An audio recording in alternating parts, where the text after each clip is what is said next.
বাংলাদেশের জাতিসংঘ করিডোর নিয়ে কেন এত আলোচনা সমালোচনা? জাতিসংঘ করিডোর ব্যবহার করে অনেক দেশে বিদ্রোহীরা বা সন্ত্রাসী গোষ্ঠী তাদের দেশ অনেকটাই ঝুঁকিতে ফেলেছে। কেন আমাদের দেশের রাজনৈতিক দলগুলো আন্তর্জাতিক করিডোর সমালোচনা করে? ইথিওপিয়া ও তুরস্ক তারা জাতিসংঘ করিডোর দেওয়া তাদের কি পরিণতি হয়েছিল? আজকে আমরা কথা বলবো জাতিসংঘ করিডোর নিয়ে। জাতিসংঘ করিডোর কি? করিডোর বলতে জাতিসংঘ সদর দপ্তর ভেতরে সেই গুরুত্বপূর্ণ আলোচনা ও কূটনৈতিক তৎপরতার জায়গাগুলো যেখানে বিশ্ব নেতারা, কূটনৈতিক ও প্রতিনিধিরা সবার বাইরে পরোক্ষ বা আনুষ্ঠানিক আলোচনা করে। কথা হচ্ছে জাতিসংঘ করিডোর কি বাংলাদেশের জন্য আশীর্বাদ না দুর্যোগ বয়ে আনবে? বাংলাদেশ ও মিয়ানমারের সীমান্তে জাতিসংঘ প্রস্তাবিত মানবিক করিডোর স্থাপনের উদ্যোগ আন্তর্জাতিক মহলে নতুন আলোচনা জন্ম দিয়েছে।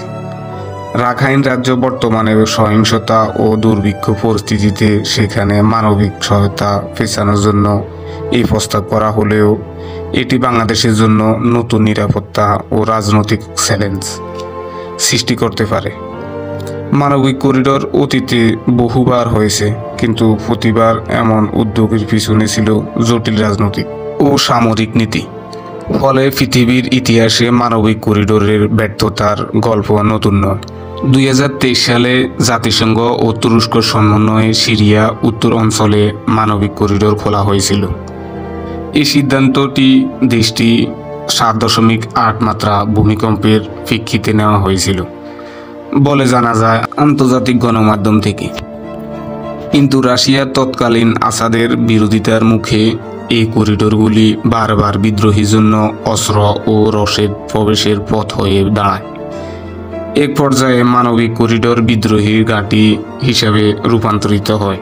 ফলে তুরস্ককে 30 লক্ষ শরণার্থী নিজের দেশে নিতে হয়। অন্যদিকে 2022 সালে ইথিওপিয়া টাইগ্রো অঞ্চলে একটি মানবিক করিডোর খুলে দেয় জাতিসংঘ। কিন্তু এই করিডোর শুরুর পরই দেশটি বিদ্রোহী গোষ্ঠী TPLA সেখানকার সাহায্য সামগ্রী লুট করতে শুরু করে। সেখানে পরবর্তী সেই মানবিক করিডোরই অস্ত্র পাচারের লুটে পরিণত হয়।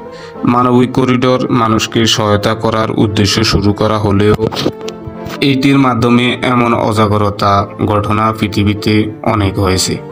আর এই উদাহরণ স্পষ্ট করে যে মানবিক করিডোর সাহায্যের সিদ্ধান্ত থেকে যে মানবিক করিডোর সাহায্যের সীমাবদ্ধ থাকবে না, বরং তা হয়ে উঠবে ভৌগোলিক নিরাপত্তা, আঞ্চলিক রাজনৈতিক ও সামরিক স্বার্থের এক রণক্ষেত্র। বাংলাদেশের জন্য মানবিক করিডোর এমন কিছু বয়ে আনবে তা নিশ্চিত বলা যায় না। তবে দেশের ইতিহাস ঘাঁটলে সহজে অনুমান করা যায় এমন একটি করিডোর শুধুমাত্র মানবিক কাজে থেমে থাকবে না, বরং বাংলাদেশ যদি এই মুহূর্তে মিয়ানমারের ভিতরে মানবিক করিডোর খুলে দেয় তাহলে তা আরাকান আর্মির জন্য রসদের পথ হতে পারে, যা বাংলাদেশি বিদ্রোহীর অনুপ্রবেশের ঝুঁকি বাড়বে।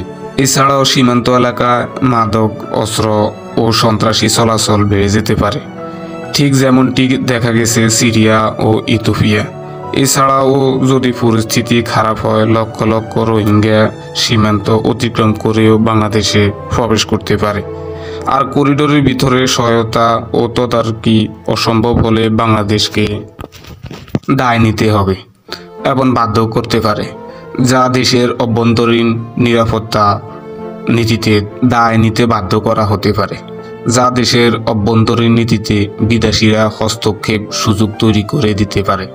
তবে মানবিক করিডোরের এখনও নিশ্চিত নয়। পররাষ্ট্র মন্ত্রণালয় জানিয়েছে তারা বিষয়টি পর্যবেক্ষণ করছে, কিন্তু বিশ্লেষকরা বলছে মানবিক করিডোর স্নায়ুযুদ্ধ কৌশলের আধুনিক রূপ, যার মাধ্যমে দুর্বল রাষ্ট্রকে নিরাপত্তার দোহাই দিয়ে অন্য বৃহৎ শক্তি দাবার গুটির মতো ব্যবহার করে থাকে।